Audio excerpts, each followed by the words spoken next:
सीधे मैं आप लोगों को ले चलता हूं। तो प्रश्न नंबर 1 इसमें है, जो स्नातक का पेपर आप लोगों का आया था, पेपर प्रश्न आया था, उसी का प्रश्न है ये। तो प्रश्न नंबर 1 है, बुद्ध चरित्र जिसे बौद्धों का रामायण कहा जाता है, के रचनाकार है, किसने लिखा इसको है, बुद्ध चरित्र को? ऑप्शन आपका सुघोष है, वसुमित्र है, बुद्ध घोष और नागार्जुन। कोई बताएगा इसको? तो इसका जवाब आपका है सुघोष। बौद्धों का रामायण बुद्ध चरित्र के लिखने वाले कौन थे, लेखक कौन थे? सुघोष थे। और चतुर्थ बौद्ध संगीत जो आपकी कुंडलवन श्रीनगर में हुई थी, जम्मू कश्मीर में हुई थी, उसके अध्यक्ष भी सुघोष ही थे। संस्कृत के अच्छे जानकार थे। और ये जानिएगा कि चौथी बौद्ध संगीत की जो सारी पाली भाषा को छोड़कर संस्कृत भाषा में सारी चीजें वहां पर अनुवादित किया गया था। ये भी पूछ सकता कि कौन सी बौद्ध संगीत में संस्कृत पर ज्यादा जोर दिया गया।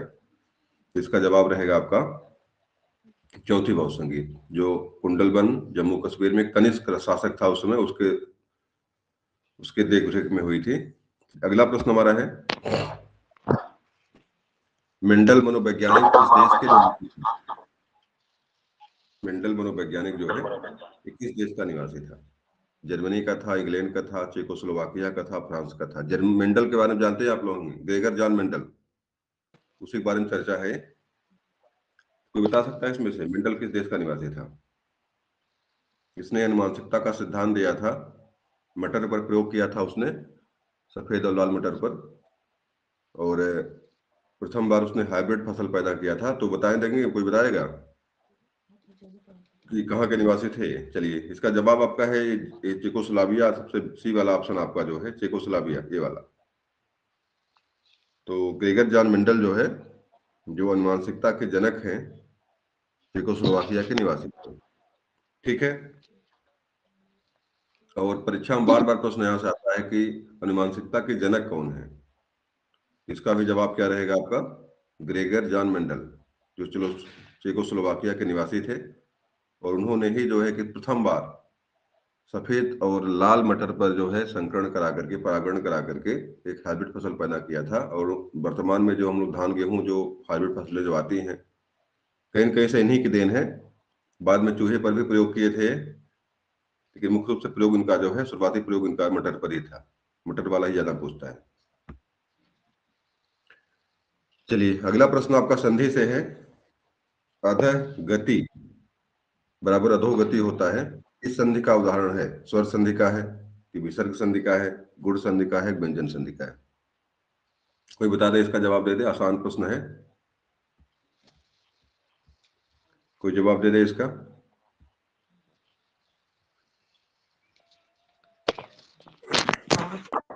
महेंद्र मिश्रोलिया, आप जवाब दे सकते हैं? रमाईकांत कर लीजिए। विसर्ग। विसर्ग संधि है। चलिए, और विसर्ग संधि बनती कैसे है? पहली चीज जान, कुछ कुछ चीजें कॉमन होती हैं जिसको देख करके आप पता लगा सकते हैं कि संधि कौन सी है। जैसे मान लीजिए, अगर शुरुआती स्टेज में जो यहाँ आधे लिखा हुआ है, अगर इसका अंतिम वर्ड जो है अगर स्वर है तो स्वर संधि होगी। इसके अंत में यदि विसर्ग लगा तो विसर्ग संधि होगी। उसके अंत में अगर व्यंजन है तो व्यंजन संधि होगी। कुछ नहीं, आपको अगर मात्र संधि पूछता है तो आप बोल लेना है, मात्र इस पहले वाले वर्ड का अंतिम वर्ड देख लीजिए। अगर विच्छेद संधि विच्छेद किया हुआ है, इस पहले वर्ड का अंतिम वर्ड देख लीजिए। अगर वो विसर्ग है, विसर्ग का मतलब होता है बिंदी, दो बिंदियां जो होती है उसको विसर्ग कहते हैं। अगर वो लगा हुआ है तो विसर्ग संधि होगी।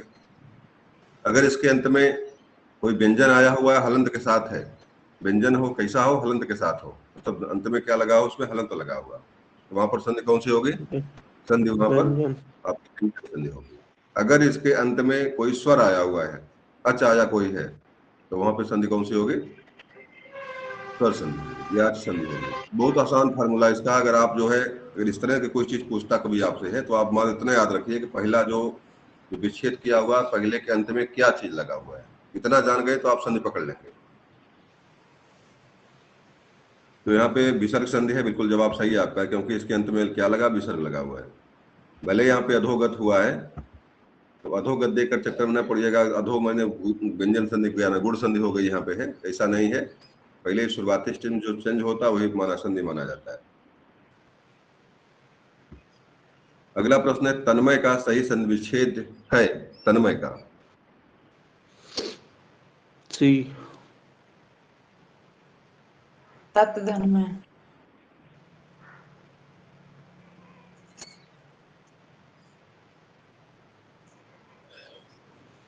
चार विकल्प में से क्या सही होगा इसमें से? तन्मय का तत्धन्मय।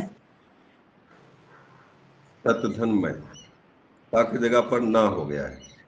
देखिए एक सूत्र होता है उमांगोष्ठ, इसमें क्या होता है कि अगर अंतिम वर्ण जो है इसे माँ यहाँ पे आया हुआ ता था दाधा ना पापा बाबा माँ, अंतिम वर्ण अगर आया हुआ है तो ये देखिए जो ता आया हुआ यहाँ पे ता, ये भी ता का पंचमाक्षर हो जाता है और उसी से यहाँ पे क्या हुआ ता की जगह पर ता था दाधा न हो गया है।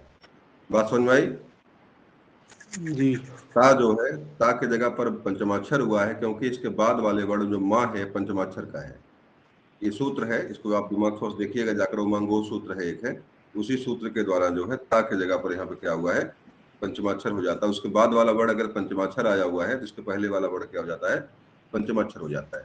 तो त थ द ध न उसी से चिन्ह हो जाता है। ठीक है, अगला आपका है प्रश्न है संयुक्त यूएनओ से आपका है संयुक्त राष्ट्र महासभा द्वारा मानव अधिकारों की विश्वव्यापी घोषणा कब स्वीकृत की गई? ये घोषणा कब स्वीकृत की गई थी? 10 दिसंबर। मानव अधिकार दिवस कब मनाते हैं हम लोग हैं? 10 दिसंबर। 10 दिसंबर को, 10 दिसंबर 1948। ऑप्शन देखिए आप, दिसंबर 1948। प्रश्न नॉर्मली भी दिवस वाला ही पूछता है कि मानव अधिकार दिवस कब मनाते हैं, तो 10 दिसंबर 1948 को है। उसी दिन पूरे विश्व में जो है मानव अधिकार दिवस के रूप में मनाया जाता है। अगला प्रश्न आपका इसमें है किस लड़ाई ने भारत में ब्रिटिश शासन की सर्वोच्चता स्थापित की? ये प्रश्न हमने उसमें मॉक टेस्ट में भी डाला था, तो बता दीजिए। बक्सर की लड़ाई। ये बक्सर की लड़ाई है। इस लड़ाई में दरअसल प्रथम युद्ध अंग्रेजों का जो प्लासी वाला हुआ था, इसमें अंग्रेज लोग जीते जरूर थे लेकिन उनकी सर्वोच्चता स्थापित नहीं हुई थी। बंगाल में सिर्फ बंगाल में संघर्ष पहली बार हुआ था और एक ही लोग वहां लड़े थे। मीर जाफर से, मीर जाफर उनकी तरफ मिल गया था और क्या नाम है शाह आलम, शाह आलम या शाह सुजान, इसी तरह लड़ाई दोनों हुई थी और उसमें से मान लीजिए बंगाल केवल जीते थे। बाद में तीनों लोग मिल करके बिहार अवध और बंगाल तीनों मिलकर संघर्ष बक्सर के युद्ध में करते हैं और 1764 में करते हैं और तीनों लोग हार जाते हैं अंग्रेजों से और यहीं पर पूरे भारत में अंग्रेजों की सर्वोच्चता जो है स्थापित होती है। तीसरा मैसूर युद्ध 19, ये सारी डेटें फिक्स हैं, बिल्कुल सही है, लेकिन अंग्रेजों की सर्वोच्चता स्थापित करने का जो टाइम है आपका बक्सर का युद्ध है 1764 है। अगला प्रश्न है पर्यावरण शब्द मिलकर बना हुआ है, तो बिल्कुल आसान है, आना चाहिए तुरंत आप लोगों को जवाब दे दीजिए। परिधन आवरण। पहला पहला वाला सही है, दूसरा वाला? पहला वाला। पहिलो। चलिए पहला वाला सही है, बिल्कुल सही जवाब आप लोगों का, पहला वाला ही सही है, परिधन आवरण। दूसरा आपका यहाँ पे प्रश्न है अप्रैल 1930 को भारत के इतिहास में अच्छी तरह से जाना जाता है क्योंकि यह तारीख इसके साथ जुड़ी हुई है। इसको भी मॉक टेस्ट में दिया गया था, बता दीजिए प्रज्ञा। दांडी मार्च। दांडी मार्च।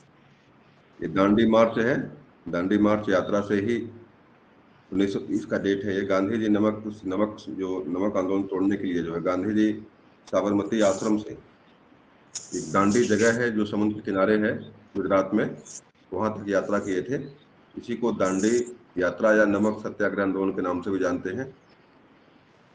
तो ये डेट आपका है 1930 का।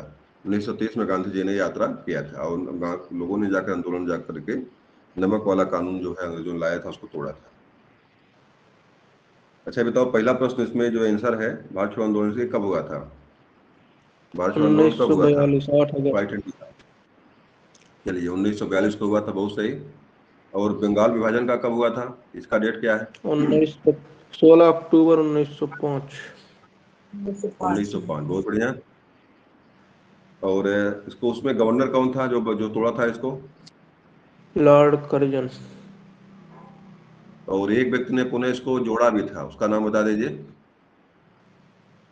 रास बिहारी पुनः बोस, पुनः बंगाल को इकट्ठा करने का काम किया था किसी ने, किसी कोई गवर्नर लॉर्ड था इसने हार्डिंग, बंगाल को। Lord Hardinge. 1911 का डेट है ये। 1911 में, 1911 में राजधानी परिवर्तन भी आपकी हुई थी, दिल्ली, कलकत्ता से राजधानी दिल्ली गई थी। दोनों कलकत्ता चीज याद दिल्ली। रखिएगा। और 1911 में ही जेम्स प्रथम जो है भारत आया था, और उसके लिए भारत में गोलमेज सम्मेलन भी किया गया था। और उसी के सम्मान में रविन्द्रनाथ टैगोर ने जनगण मनगढ़ गाना गाया था।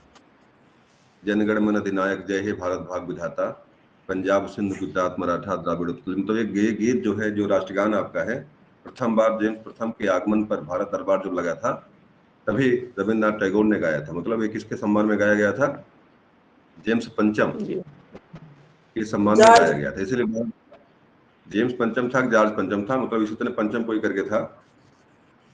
इसीलिए बाद में बड़ा विरोध हुआ, लेकिन बाद में विरोध हुआ कि नहीं, राष्ट्रगान नहीं बनेगा, लेकिन लोगों ने स्वीकार किया, अंत में इसको राष्ट्रगान ही माना गया। और आप लोग जानते हैं कि भारत का राष्ट्रगान और बांग्लादेश का राष्ट्रगान लिखने वाले एक ही व्यक्ति, नाम बता दीजिए कौन है वो? रविन्द्रनाथ टैगोर।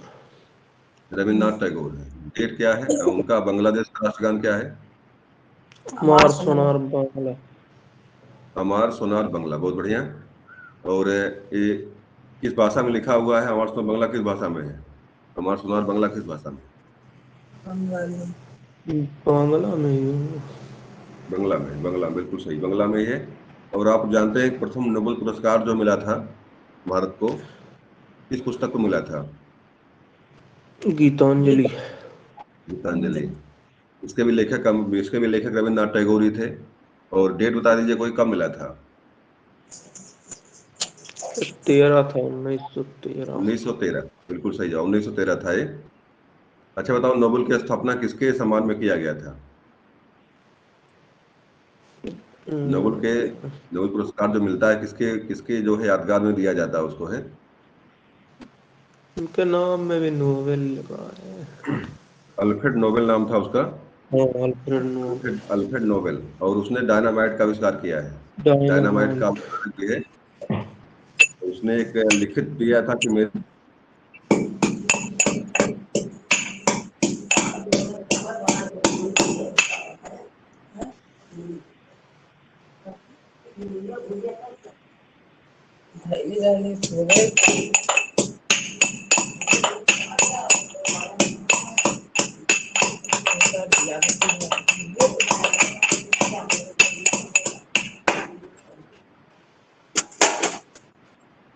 हमको।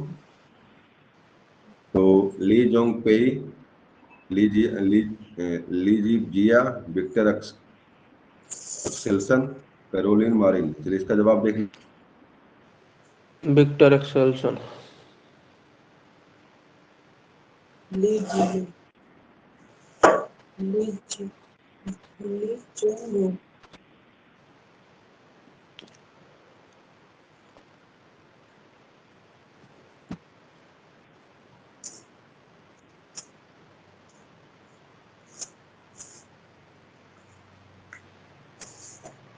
और स्क्रीन दिख रही है?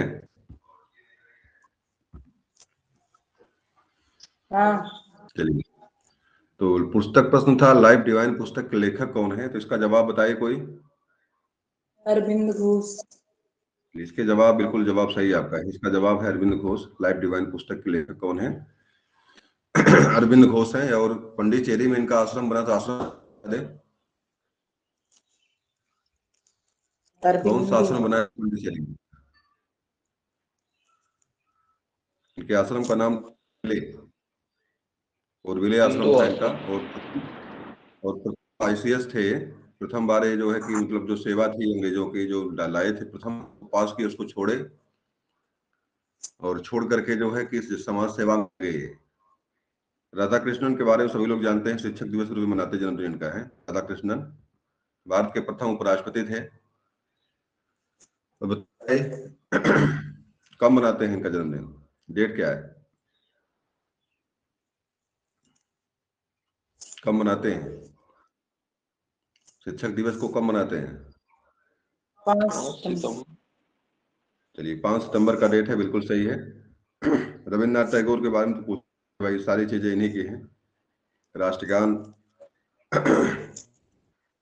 राष्ट्रगान से लेकर के बहुत सारी चीजें लिखा टैगोर ने। बहुत क्या ना, हंगरी स्टोन प्रश्न अगर पूछता है, हंगरी स्टोन और बहुत सारी चीजें इनके मिलेगा आपको टैगोर के बारे में। मतलब एक तरह से मानिए कि भारत के आध्यात्मिक से लेकर राजनीतिक सभी क्षेत्रों में उन्होंने बहुत महत्वपूर्ण भूमिका निभाया रविन्द्रनाथ टैगोर ने। अगला प्रश्न है, अंतर्राष्ट्रीय खगोलीय संघ IAU के मानक के रूप में शामिल होने वाले पहले और एकमात्र भारतीय हैं, कौन है? दोरजी है, मिनी आईपे है, धृति बनर्जी, अभय कुमार सिंह, कौन है?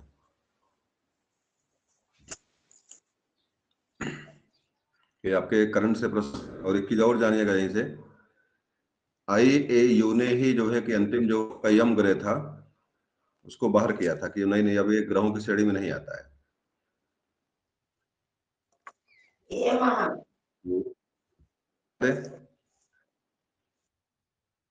क्या सही करेंगे आप लोग इसको?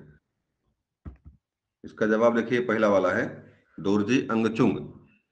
दोरजी अंगचुंग ने ही जो है IAU के रूप में प्रथम सदस्य बने हैं जो इसमें आके हुए हैं, IAU में शामिल हुए हैं, अंतर्राष्ट्रीय इंटरनेशनल स्पेस यूनियन में शामिल आके हुए हैं।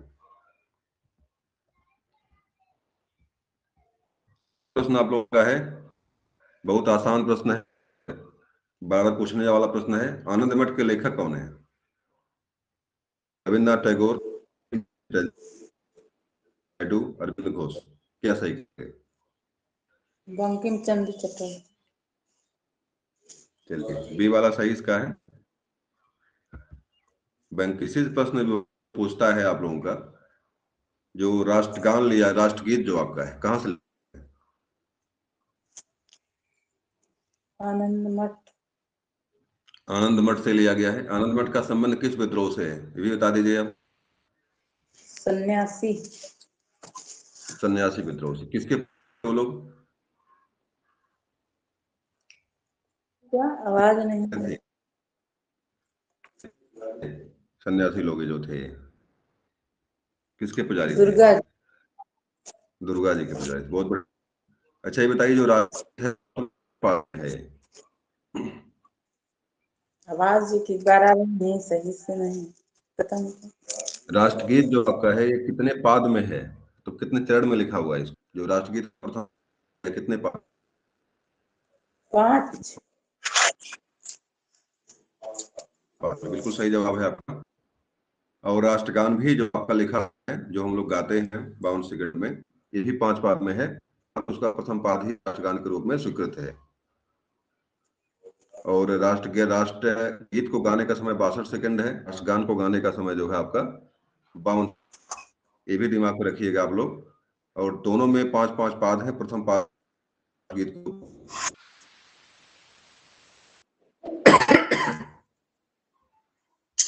चलिए खांसी भी आ रही है। अगला प्रश्न है, निम्नलिखित गवर्नर जनरल ने भारत में संवैधानिक सिविल सेवा का सृजन किया, जो काला भारतीय सिविल सेवा, इंडियन सिविल सर्विस, CS के नाम से जानी आने वाला? चलिए, लॉर्ड कॉर्नवालिस बेंटिंग। कौन लाया था इसको? स्क्रीन पे नहीं आ रहा। तो ये इसको नहीं आया। क्या किसी और को भी नहीं दिख रहा है? किसी एक व्यक्ति को नहीं दिख रहा है? स्क्रीन नहीं दिख रही है। स्क्रीन नहीं दिख रही है। बार बार यहाँ प्रॉब्लम दिख लगातार जारी है।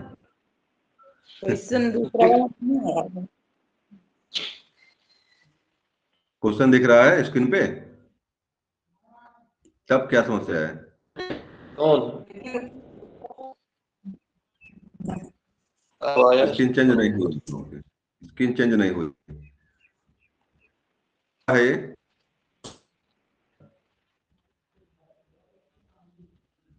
क्या सभी लोगों के स्क्रीन पे 16 दिख रहा है?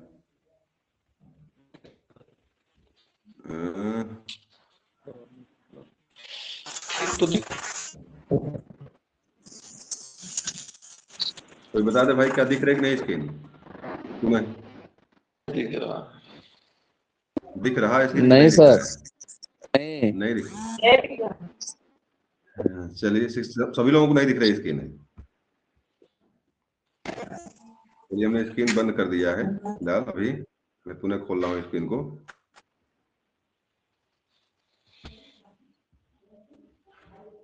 देखूं भाई, दरअसल नेटवर्क प्रॉब्लम जो है घर पे ज्यादा रहती है।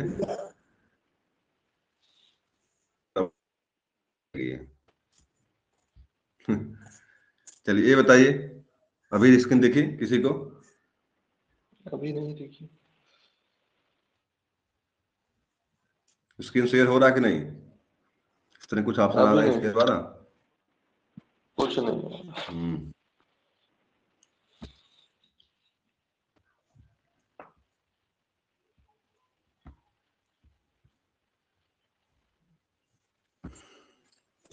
प्रॉब्लम जटिल।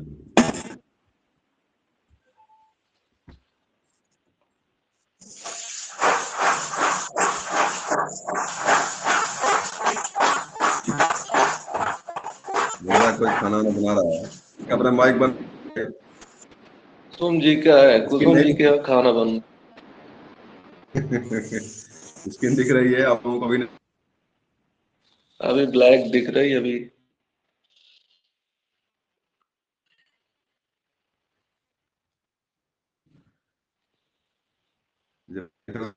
प्रॉब्लम समझ नहीं आ रहा।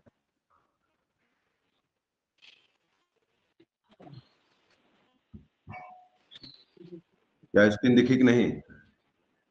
आप देखिए। देखिए, आप देखिए। बड़ी प्रश्न एक। अरे 16 क्वेश्चन बता दो। आपको बहुत याद है। लॉर्ड कॉर्नवालिस या विलियम बेंटिंग, कौन लाया था इसको? लॉर्ड कॉर्नवालिस ने जो है, लॉर्ड कॉर्नवालिस के द्वारा आपकी ये सेवा लाई गई थी। शुरुआत काम लॉर्ड कॉर्नवालिस ने ही किया था इसको लेकर के, शुरुआती काम। अगला है, निम्नलिखित अंग्रेज शासकों में से समाचार पत्रों पर से प्रतिबंध हटाने का श्रेय किसे था? एक प्रतिबंध लाया था, एक प्रतिबंध हटाया था। रिटन और लिपन दो लोग थे। तरह का ऑप्शन तो बताइए। प्रतिबंध हटाने का श्रेय किसे है? Lord William Bentinck, Lord Metcalfe, Lord Macaulay, Lord Hardinge, Lord Clive. इसका जवाब बिल्कुल मेटकाफ ही है। चार्ल्स मेटकाफ ने ही शुरुआत में समाचार पत्रों पर से प्रतिबंध हटाया था। इसका जवाब लॉर्ड मेटकाफ ही है। अगला प्रश्न है, संयुक्त राष्ट्र संघ यूएनओ का सचिवालय कहां पर स्थित है? न्यूयॉर्क में, रूस में, अमेरिका में, वियना में, कहां पर है? न्यूयॉर्क। चलिए, अमेरिका के न्यूयॉर्क में है, बिल्कुल जवाब सही है। जो ये संयुक्त राष्ट्र संघ यूएनओ जो बना था, इसका मुख्यालय अमेरिका के न्यूयॉर्क में है, और बिल्कुल जवाब सही इसका है। हिंदी की बोलियों की संख्या कितनी? हिंदी में कितनी बोलियां हैं? 10, 12, 18, 21? 18। अभी प्रश्न आया भी था ये आप लोगों के परीक्षा में। जी। परीक्षा में प्रश्न आया भी था ये। तो इसकी बोलियों की संख्या कितनी है?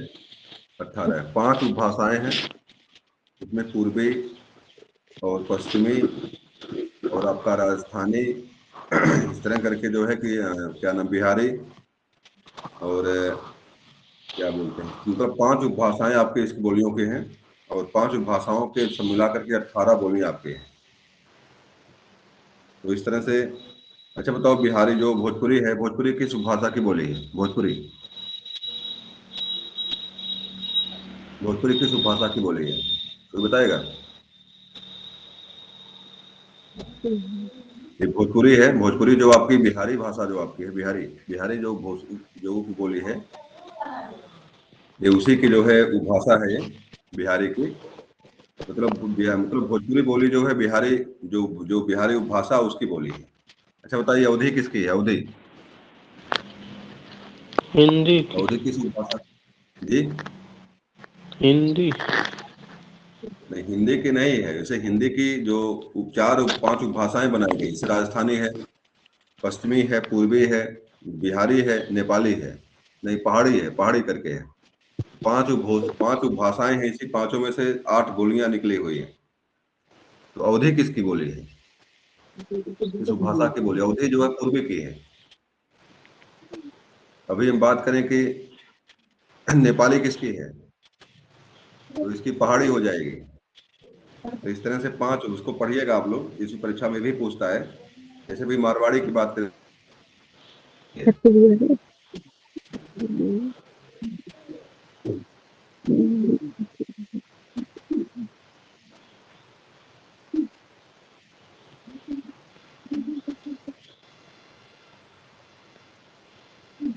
हेलो, बुंदेली आपकी जो है कि पहाड़ी पहाड़ी वाली है, पहाड़ी। इस तरह से मतलब बोलियों प्रश्न आपसे आते हैं, तो थोड़ा सा मतलब 18 याद करिए, याद याद करके खुश हो जाइए आप लोग। इनके प्रश्न, अंदर के प्रश्न भी यहाँ से पूछे जाते हैं, इसलिए वो भाषाएं भी आप लोग याद रखिए। तो थोड़ा सा समस्या आपके प्रश्न अब इस तरह आएगा, तो इस तरह से नहीं पूछेगा। अब तो एक बार आ चुका है, 2 बार आ चुका, तो अगला प्रश्न का बोली से मतलब नहीं पूछा कितनी बोलियां हैं। ये पूछ सकता है कि पहाड़ी के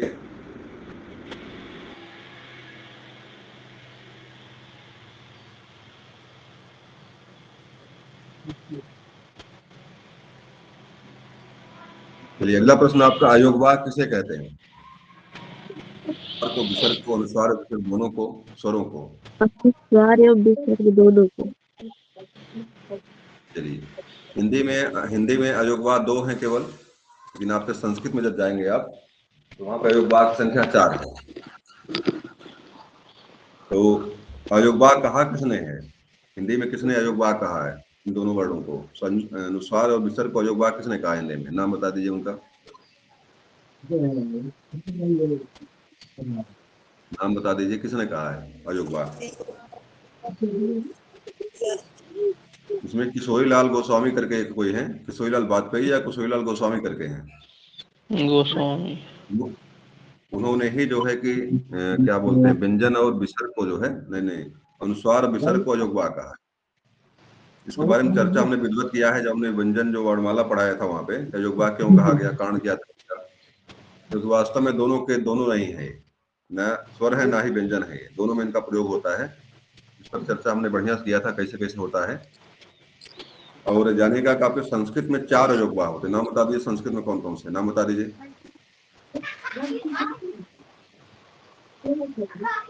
तो संस्कृत में बोलते, संस्कृत में 4 अयोगवाद कौन कौन से हैं?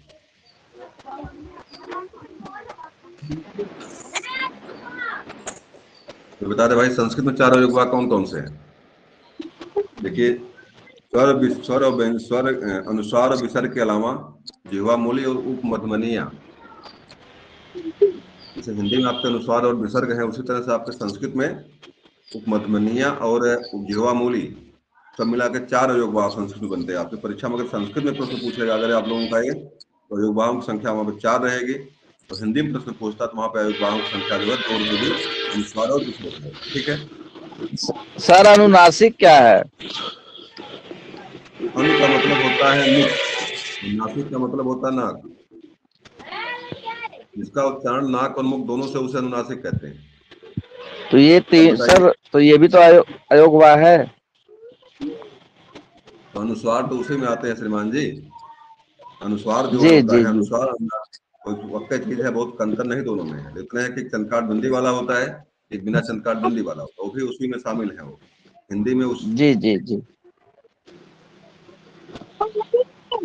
आपके हिंदी में अलग से जो है क्या नाम है, अनुनासिक और अनुस्वार का वर्णन है, थोड़ा सा अंतर जो है, लेकिन बहुत अलग कैटेगराइज नहीं किया गया इसको। यहाँ पे दोनों को आप अनुस्वार और विसर्ग ही मानेंगे।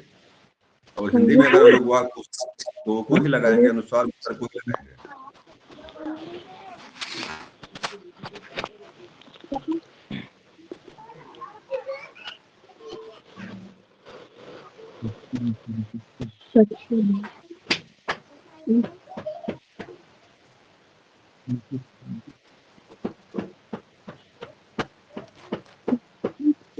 जो शब्दकोश आपके हैं हिंदी में जो आए हुए हैं विदेशी भाषाओं के या संस्कृत से कौन कौन तद्भव देशज विदेशज प्रश्न आपके आते हैं? देशज। देशज है सर।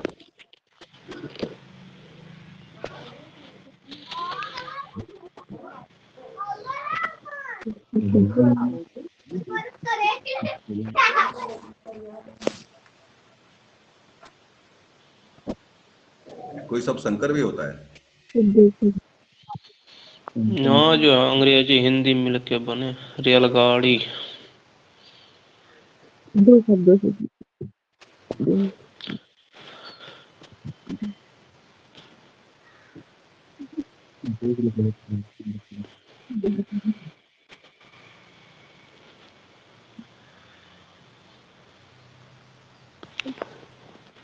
देशज बताओ, देशज माने क्या होता है? देशज माने जिसकी उत्पत्ति देश में हुई हो। देसी भाषाओं से जिसकी उत्पत्ति हुई है उसको देशज कहते हैं। और इसके इसके व्याकरण के बारे में पता कुछ नहीं होता हमको। व्याकरण क्या इसका है? जैसे लोटा बन गया आपका, लोटा। फुनगी हो गया, खिड़की हो गया। ये कुछ शब्द ऐसे हैं जिनके बारे में पता हमको नहीं कहाँ से आ गए हैं, लेकिन है बोलचाल भाषा में से। आपके घर में पुतनहर सबके घर में होती, पुतनहर कहाँ से पता नहीं किसी को।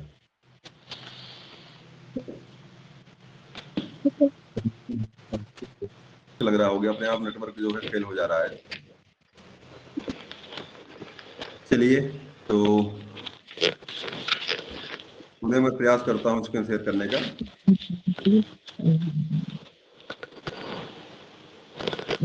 ये प्रॉब्लम आती है घर पे जब होने के कारण। चलिए, आप लोगों को स्क्रीन दिख रही है? जी। तो प्रश्न यही था कि अव्ययी भाव समास का लिंग क्या होता है?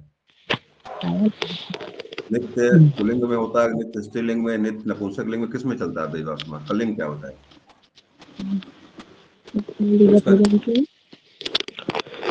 नपुंसक।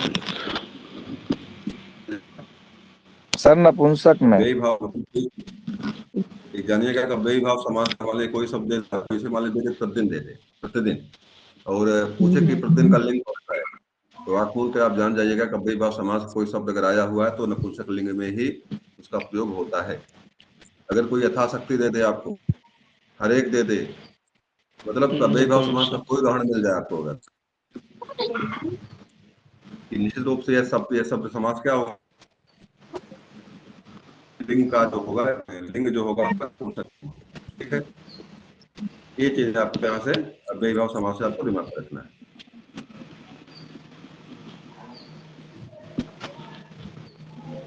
अगला है, किस देश स्थान में अपने 20 साल पुराने युद्ध को समाप्त करने की घोषणा की? रूस ने, अमेरिका ने, चीन ने, पाकिस्तान ने? तो कौन अमेरिका। 20 साल से लड़ रहा था, अंत में उसने कहा कि नहीं नहीं चलिए हम अपना युद्ध बंद कर लेते हैं यहाँ से हैं। तो देश कौन सा था? यूएसए। आपका अमेरिका था। अभी जल्दी में ही अमेरिका वहां से गया हुआ है, अफगानिस्तान से। और तुरंत जो है तालिबान ने तुरंत पुनः कब्जा कर लिया। जो ही निकला वहां से वो अफगानिस्तान से, तुरंत तालिबान ने। तो इसमें जो है आपका अफगानिस्तान तालिबान के कब्जे में ही है, पूरी तरह से सत्ता में आ गया वो लोग, सरकार की स्थापना कर ली है वो लोग, और इसमें जो होने कब्जे में चल। निम्नलिखित में से किसने सोम प्रकाश नामक समाचार पत्र शुरू किया था? सोम प्रकाश समाचार वाले कौन थे? दयानंद सरस्वती, ईश्वर चंद्र विद्यासागर, राजा राम मोहन राय, बनर्जी? क्या सही करेंगे? ईश्वर चंद्र। जवाब सही आपका, ईश्वर चंद्र विद्यासागर। ईश्वर चंद्र जो है विद्यासागर इसका सही है। उन्होंने ही जो है लाया था। और विधवा विवाह को लेकर बहुत प्रयास किए थे ईश्वर चंद्र विद्यासागर। विधवा जो विधवा विवाह नहीं हो रहा था उसको लेकर। निम्न में से किसके अंतर्गत भारत में सर्वप्रथम सर्वोच्च न्यायालय हुई थी? Regulating act, charter act, Bharat सरकार अधिनियम 1935, भारतीय संविधान? किसके अनुसार सर्वोच्च न्यायालय की स्थापना किसके अनुसार हुई थी? रेगुलेटिंग भारत सरकार अधिनियम के तहत हुई थी, किसके तहत हुई थी, कोई बता दे। Regulating act 1773। 1773 का डेट है रेगुलेटिंग एक्ट। उसी के तहत जो भारत में चार जो है कि कलकत्ता चार न्यायालय की स्थापना, और उसी में सर्वोच्च न्यायालय की भी नींव जो होनी पड़ती है। और दूसरा महत्वपूर्ण प्रश्न जो यहाँ पे दिख रहा है आपको 1935 का जो आपका अधिनियम जो है, इसमें 75% जो आपके जो है 1935 वाले अधिनियम से ही लिए गए हैं। ये भी दिमाग में रखिएगा आप लोग। मान लीजिए कोई प्रश्न पूछता है कि अधिकतम जो भाग कहाँ से लिए गए हैं, इसका जवाब क्या रहेगा आपका? 1935। जो है भाग से आपके अमेरिका से क्या लिया गया,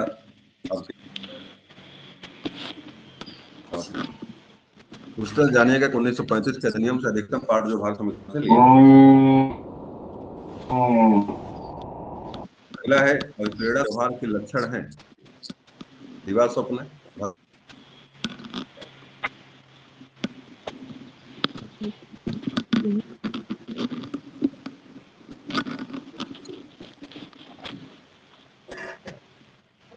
सर उत्सुकता है। क्या हो?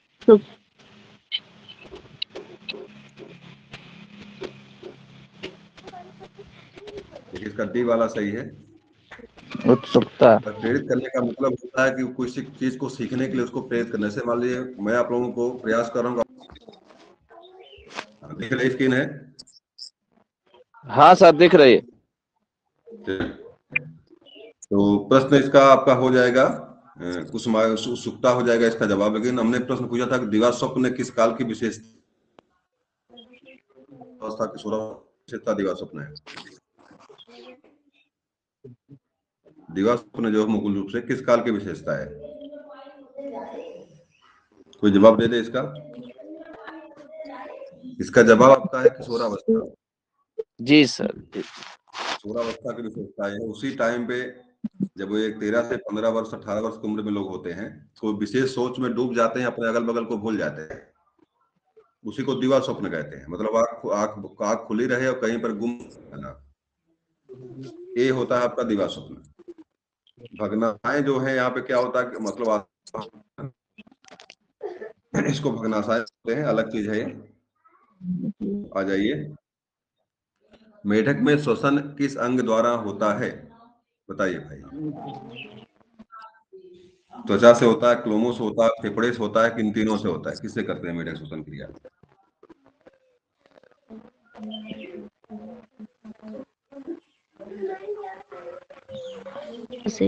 मेढक जो है श्वसन क्रिया किस अंग से करते हैं? मेरी आवाज तो मिल रही है ना? ऐसा तो नहीं मेरी आवाज गायब है? आवाज आ रही तो करते हैं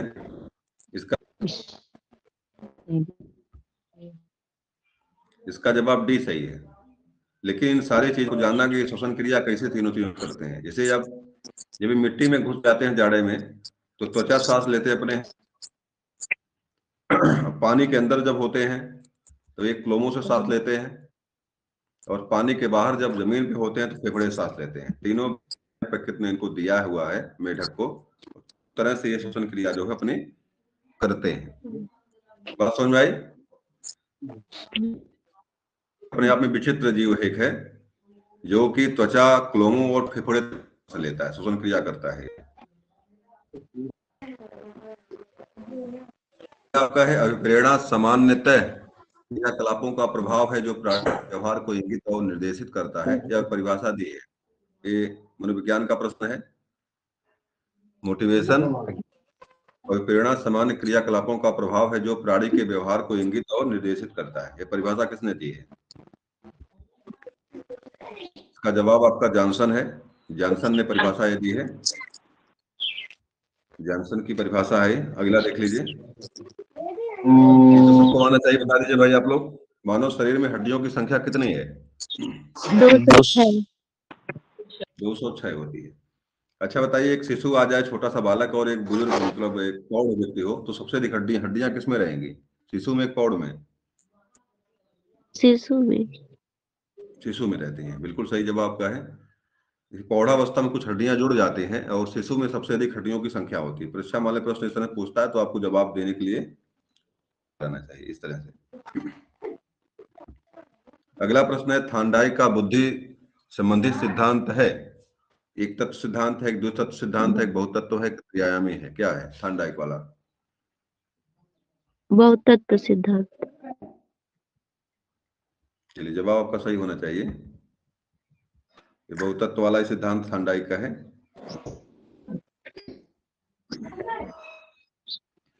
संविधान सभा के अस्थायी अध्यक्ष के रूप में किसे नियुक्त किया गया था? अस्थायी अध्यक्ष के रूप में डॉक्टर राजेंद्र प्रसाद को, के.एम. मुंशी को, बी.आर. अम्बेडकर को, डॉक्टर सच्चिदानंद सिन्हा को। किसको सही किया? किसको सही करें?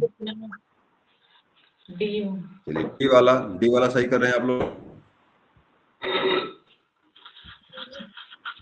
डी वाला सही भी है। अस्थायी अध्यक्ष के रूप में इन्हें बनाया गया था। डेट बताइए, डेट बता दे कोई हमको, कब बनाया गया था इनको? 9 दिसंबर कब बनाया गया था इनको? सिन्हा जी अध्यक्ष कब बने थे अस्थायी रूप से? ये 9 नवंबर का डेट है।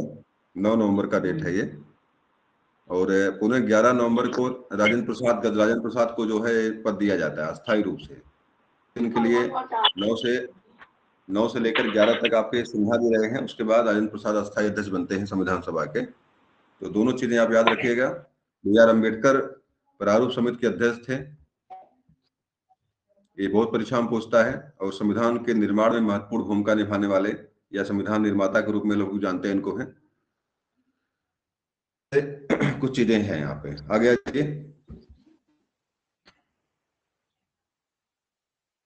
अगला प्रश्न आपका, किस भाग को संविधान की आत्मा कहा जाता है? अनुच्छेद 325, प्रस्तावना को, मौलिक अधिकार को और मौलिक कर्तव्य को। किसको कट गया है? मौलिक अधिकार कट गया है। किसको सही? संविधान की आत्मा किसे कहा जाता है?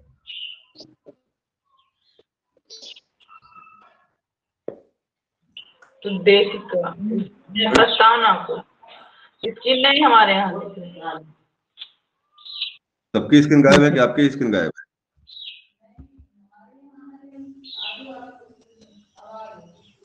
चलिए, तो प्रस्तावना इसका सही जवाब है। प्रस्तावना देखिए, मैं बताऊं, चीजें याद रखिए। प्रस्तावना को मौलिक आत्मा कहने वाले जवाहरलाल और जो आपका उसको संवैधानिक अधिकार जो मिलता है पुनः, जो आपको मौलिक अधिकार जो आपके हैं उसमें संवैधानिक उपचारों का अधिकार जो आपका है, उसको अम्बेडकर ने इसको जो है आत्मा कहा है। तो यहाँ मुख्य रूप से मौलिक का वो लिखा नहीं है, तो आपको प्रस्तावना पर ही आपको यहाँ पे सही कर। तो पंडित जवाहरलाल नेहरू ने प्रस्तावना को जो कहा है संविधान की आत्मा कहा है, और अम्बेडकर ने जो है संवैधानिक उपचारों का अधिकार जो आपका है उसको उन्होंने जो है उसकी आत्मा कहा है। दोनों चीजें आपके यहाँ पे हैं, लेकिन यहाँ पे वो चीज है नहीं, तो आपको मुख्य रूप से सही करना है यहाँ पे। भारतीय संविधान में संविधान संशोधन करने की प्रक्रिया कहाँ से लिया गया है? कहाँ से ली गई? आयरलैंड से, अमेरिका से, जर्मनी से, दक्षिण अफ्रीका से? कहाँ से ली गई है? संविधान संशोधन की प्रक्रिया कहाँ से ली गई है? 3/4 होना चाहिए की मांग चाहिए। तो ये मुख्य रूप से कहाँ से ली गई है? तो मुझे लग रहा है कि आपके दक्षिण अफ्रीका से है। मैं देख लेता हूँ सही क्या है। इसको पुनः स्क्रीन तो दिख रही होगी, या मेरी आवाज मिल रही कि नहीं मिल रही है?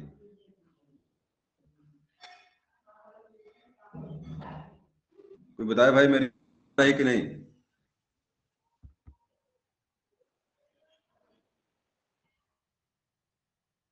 और कोई बोल दे, कोई बोल दे जिससे मेरी आवाज आ नहीं आ रही है। चलिए, विनय जी, मेरी आवाज आ रही है? आ रही है। Yes clear.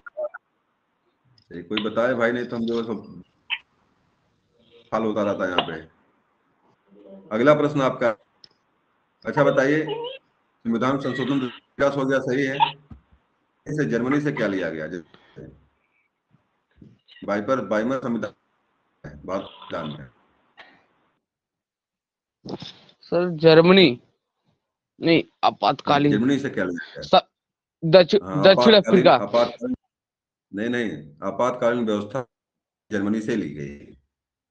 जी। संशोधन की प्रक्रिया ली गई है, क्या लिया गया है जर्मनी से। बताए? यूएसए से क्या, यूएसए से, अमेरिका से क्या लिया गया है? अमेरिका से सर लिया गया है मूल अधिकार। मूल अधिकार और राष्ट्रपति लिया गया है वहां से, दो चीजें हैं, मूल अधिकार और जी जी, राष्ट्रपति, दो चीजें आपके जी। अमेरिका से ली गई। आयरलैंड से क्या लिया गया है? आयरलैंड से, आयरलैंड से सर लिया गया है राज्य के नीति निर्देशक तत्व। हाँ, निदेशक तत्व लिया गया है, जो ये जिसका जी जिसकी जो है कि गणना क्या काम में की गई। जी, जो कि भाग 4 क में वर्णित है, भाग 4 में। भाग 4 का, बिल्कुल सही, बिल्कुल सही। अगला आपका प्रश्न यहाँ से, संविधान सभा में राष्ट्रगान कब अपनाया गया? राष्ट्रगान कब अपनाया गया?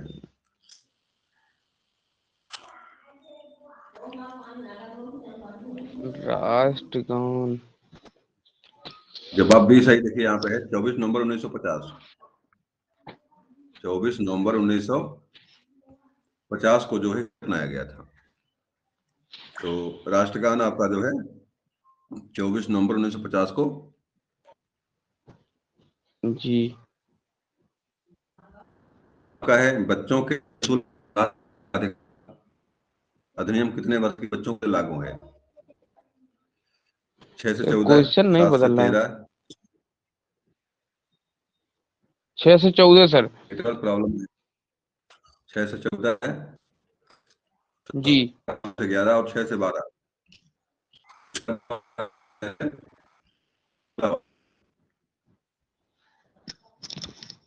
अगला है, निम्नलिखित में से वे दो कौन से हैं जिसका समावेशन 42वें द्वारा संविधान इसका में किया गया था?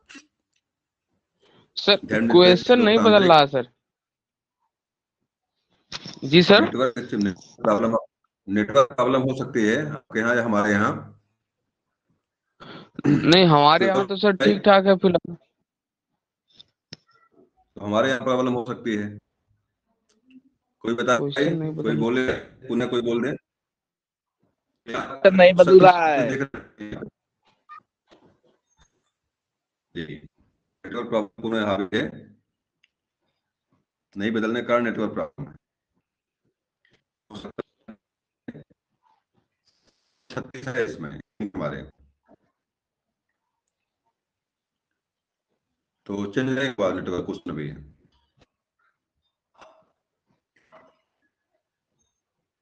किसी को पता है, कोई बदलाव बताइए।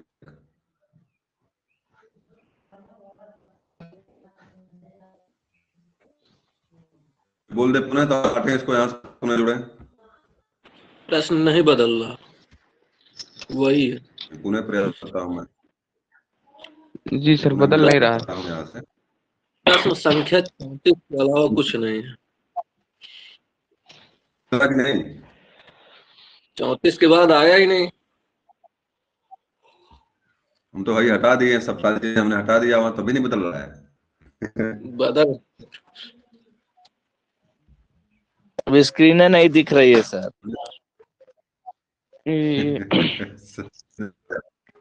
सारी चीजें गायब।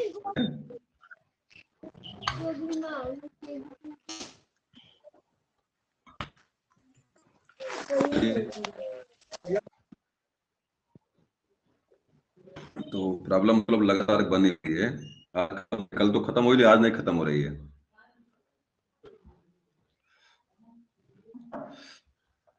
एक बार पुनः हम निकल के जुड़ते हैं आप लोगों से। जी। लग रहा है भाई विनय जी सो के पढ़ रहे हैं, हम लोग जाग के पढ़ रहे हैं।